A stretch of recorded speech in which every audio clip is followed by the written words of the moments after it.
Rise and Grind DMV, happy Sunday. We are waking up to clear conditions across the area, but that's going to change as we head through your day today. So keep it here. We'll have a full breakdown of that forecast up next. And this morning on DC News Now, a former U.S. attorney found dead in Alexandria, hearing from police as the investigation continues. And a deadly police chase in Maryland, leaving one dead and a child seriously hurt. The latest from Prince George's County after the sudden tragedy. And cherry blossom craze blossoms near peak bloom as the celebrations launch. What you need to know about all the events happening at the annual Cherry Blossom Festival. You're watching the station covering all of the DMV. This is DC News Now. Hey, good morning. Thank you so much for joining us on DC News Now. I'm Haley Mylon in for Tosin Fakile. We're taking a live look outside this morning. Your time now, 8 a.m. That is the National Monument, looking great, kind of in the shadows there. The sun is up and it's a little cool this Sunday morning, but hey, it is springtime and here to get us ready for our first Sunday of spring. Yeah. First Sunday of spring. Okay. And it's the Cherry Blossom Festival. We've got Brittany Ward here. Things are looking good right now. Kind of chilly though. Yeah, you know, if you want to head out to see those cherry blossoms right now, it is chilly, so you definitely want to have the jacket on hand, but we are going to be tracking some rain later on this evening, so keep that in mind if you do want to make any Sunday night plans. Temperatures heading out the door right now are fairly chilly. We're sitting at 42 degrees in the nation's capital. You're at the freezing mark as you head over there to Hagerstown, coming in at 32 degrees, 33 currently there in Martinsburg, West Virginia. And then you're below the freezing mark as you head over there to Cumberland, coming in at 29 degrees. So yes, a very chilly start, but at least those winds are on the lighter side. We'll continue to hold on to light winds as we head through much of the day today, all thanks to our good friend high pressure just centered right on south of us. This will start to push offshore though as we head into your day today, and that storm system back off to the west will begin to approach our area. This is going to be providing us first with some clouds, then we'll start to see some rain begin to roll its way in as we head through your Sunday night. So keep it here. We'll have a full breakdown of this forecast and what to expect, Haley, coming up. Thanks, Brittany. Sounds good.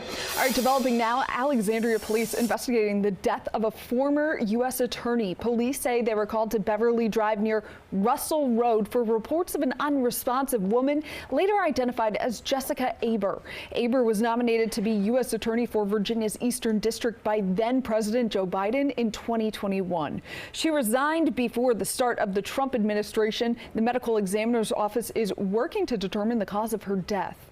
And a current Eastern District U.S. attorney saying, quote, he's beyond heartbroken beyond words, saying we remain in awe of how much she accomplished in her all too brief time in this world. Her professionalism, grace, and legal acumen set the standard.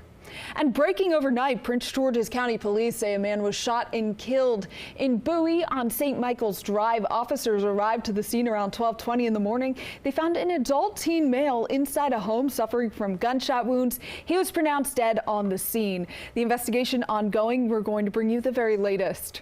And staying in Prince George's County, an innocent driver killed and a child hurt during a police chase on Friday night. Police say a law enforcement partner agency vehicle tried to pull a driver over in Landover around 7:30.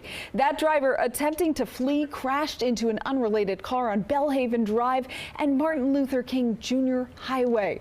The crash killing the driver of that second car and seriously injuring the child inside. That child is expected to be okay, though. The driver running from the police is in critical condition at this time.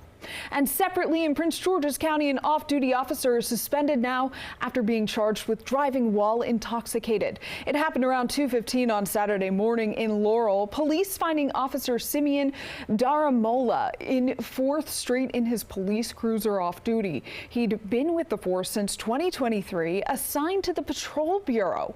Again, he's now suspended and given several DWI-related citations. In the District 15, alleged gang members were arrested by Border Patrol officials as the White House ramps up mass deportations. Multiple agencies have worked together to conduct an operation in D.C. that targets suspected gang members involved in crime. 14 people allegedly tied to the Venezuelan gang Tren de Aragua. One other person reportedly connected to MS-13. No word on where these arrests happened in the city or specific charges that may have been filed there.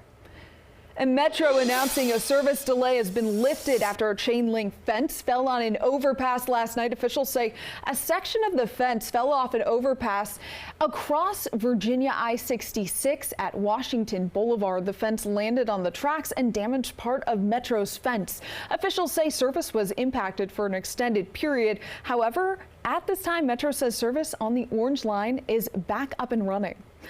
Well, 1 year after the Key Bridge collapse in Baltimore, federal investigators are pinning part of the blame on Maryland's Transportation Authority. The NTSB says the tragedy could have been prevented if state leaders conducted a recommended vulnerability assessment on the bridge. They were instructed to do so back in 2009. Investigators say Maryland would have found the bridge was at a far greater risk of collapsing and could have proactively worked to make it safer.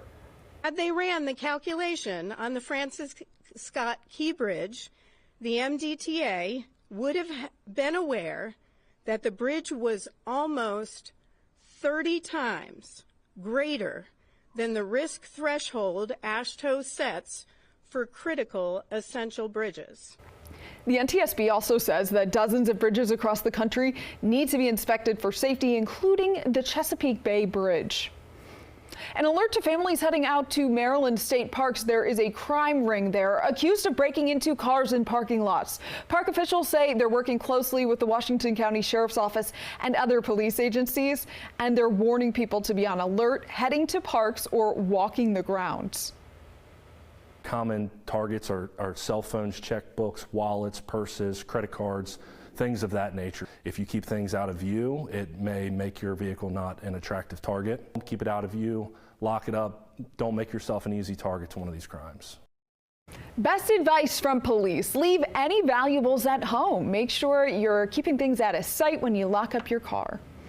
And some good news from the Vatican this morning. Pope Francis set to be released from the hospital today. He's been battling what doctors say is a life-threatening case of pneumonia for the past month. They say he no longer needs a ventilation mask, and despite the improvement, he will need at least 2 months of rest and rehab while recovering at the Vatican. D.C. is turning pink and the buds are blooming as the annual Cherry Blossom Festival is officially underway. D.C. News Now's Dave Laval takes us inside the Warner Theater for the annual opening ceremonies.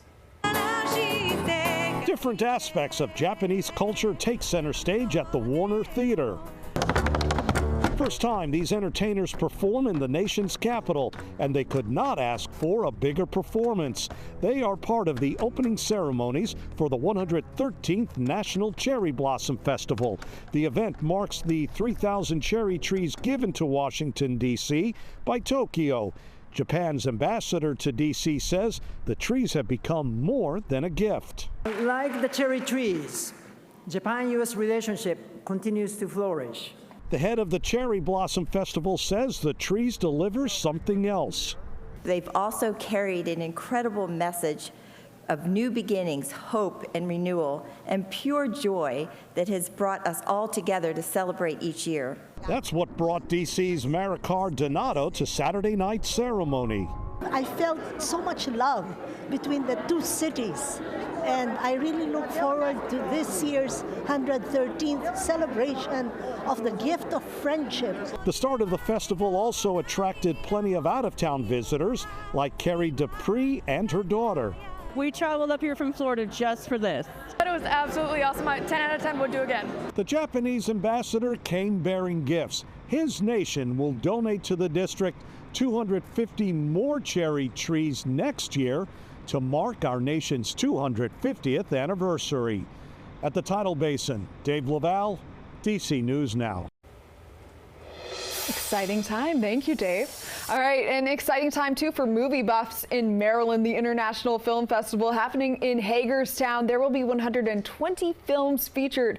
Festival officials say the movies being showcased will be scouted by Hollywood. It's also a big deal for student filmmakers.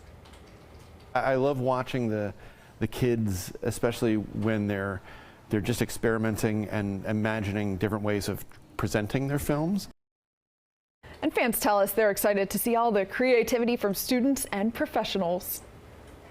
All right, Brittany, Sunday morning, we are ready for a pleasant spring Sunday morning. Our first Sunday of spring, we realize. It's going to be a little chilly, though. Yes, definitely want to make sure you have the jacket on hand when stepping out. Those temperatures are sitting in the 40s to even 30s across the area.